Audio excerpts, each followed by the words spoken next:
नमस्कार, मैं नियाज खान और आप देख रहे हैं एनएमएफ न्यूज। पैगंबर मोहम्मद साहब पर विवादित टिप्पणी के बाद विरोध हुआ और विरोध के लगभग 10 दिनों के बाद बीजेपी ने नुपुर शर्मा को पार्टी से निकाल दिया।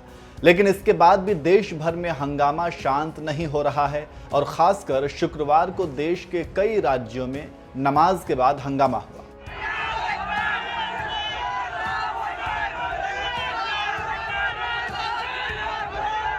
उसके बाद पुलिसिया कार्रवाई भी हो रही है और हंगामा काटने वालों की गिरफ्तारी पुलिस द्वारा की जा रही है। लेकिन इस हंगामे को लेकर अब आरोप ये है कि ये पूरा हंगामा सुनियोजित तरीके से किया गया है और इसमें विदेशी ताकतें भी शामिल हैं। वहीं विदेशी ताकतों की बात की जाए तो एक ही मुल्क है जो भारत की तरक्की से तिलमिलाए रहता है, वो है पाकिस्तान। पाकिस्तान हमेशा भारत देश की अमन को भंग करने की कोशिश करता रहता है, कभी आतंकवाद के जरिए, कभी अलगाववादियों के जरिए, तो कभी देश में दंगा करा के। और इसी हवाले से केंद्रीय मंत्री प्रहलाद पटेल ने पाकिस्तान को नंगा करते हुए कहा है कि ये बात आप भी जानते हैं और देश का हर राजनीतिक दल भी जानता है कि कुछ लोग हमारे देश की शांति और भारत की बढ़ती हुई प्रतिष्ठा को देखकर जलते हैं और ईर्ष्या कर रहे हैं। वो कौन है? हमारा पड़ोसी देश पाकिस्तान है। देखिए, आप भी जानते हैं, देश का हर राजनीतिक दल जानता है। कुछ लोग इस शांति और इस प्रतिष्ठा को, बढ़ती भारत की प्रतिष्ठा को जो लोग जलते हैं, जो ईर्ष्या कर रहे हैं, वो कौन है? वो हमारा पड़ोसी पाकिस्तान है।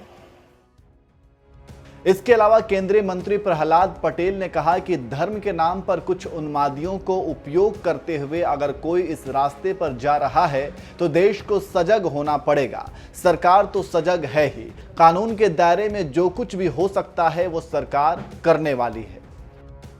धर्म के नाम पर कुछ उन्मादियों को उपयोग करते हुए अगर कोई इस रास्ते पर जा रहा है, देश को सजग होना होगा। सरकार तो सजग है, कानून के दायरे में जो हो सकता है वो सरकार करने वाली है। लेकिन हमारी इस मिलीजुली संस्कृति का, जिसमें कहीं टकराव नहीं है, वहाँ ये परिस्थिति पैदा कर रहा है। तो इस तरह से केंद्रीय मंत्री प्रहलाद पटेल ने पाकिस्तान को आड़े हाथों लिया है। शुक्रवार को जहां भी हंगामा किया गया है, पुलिस इसकी जांच कर रही है। वहीं दूसरी तरफ इस हंगामे पर विपक्ष मोदी सरकार को घेरने में लगा हुआ है। सुहेल देव भारतीय समाज पार्टी के अध्यक्ष ओम प्रकाश राजभर ने बीजेपी पर हमला बोलते हुए कहा, अगर मोदी सरकार ने समय पर ही नुपुर शर्मा और नवीन जिंदल पर मुकदमा दर्ज कर उनको जेल भेज दिया होता तो प्रदेश में जो हिंसक घटनाएं हुई हैं वो नहीं होती। अगर आग लगाने का काम करने वाले नुपुर शर्मा और नवीन जिंदल के खिलाफ सरकार ने अगर कार्रवाई कर दी होती तो कोई घटना नहीं होती। इसके अलावा पूर्व उपराष्ट्रपति हामिद अंसारी ने भी कहा कि पैगंबर मोहम्मद के बारे में विवादित बयान देने वालों को हल्का बताना उचित नहीं है। उन्होंने इस बात का भी उल्लेख किया कि विभिन्न धर्म संसदों में अल्पसंख्यकों और मुस्लिमों के खिलाफ नफरती भाषण दिए जाने पर सरकार मौन रही।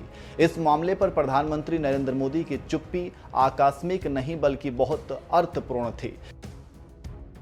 तो इस तरह से विपक्ष मोदी सरकार पर लगातार हमला कर रहा है। लेकिन सवाल यह है कि मोदी सरकार ने एक्शन लेते हुए अपने दोनों नेताओं को पार्टी से बाहर कर दिया है। उनके ऊपर एफआईआर भी दर्ज हो गई है। फिर इतना हंगामा क्यों किया जा रहा है? क्या इस हंगामे के जरिए विपक्ष अब राजनीति कर रहा है? क्या इस हंगामे में देश की छवि खराब नहीं हो रही है? क्योंकि शुक्रवार को जहां भी हंगामा हुआ है, अब आरोप ये लगाया जा रहा है कि ये सब कुछ सुनियोजित ढंग से किया गया है। अब इस हंगामे में कौन लोग शामिल हैं, ये जांच के बाद बहुत जल्द ही सामने आ जाएगा। क्या आपको भी लगता है कि इसके पीछे विदेशी ताकतें भी शामिल हैं? कमेंट करके जरूर बताएं।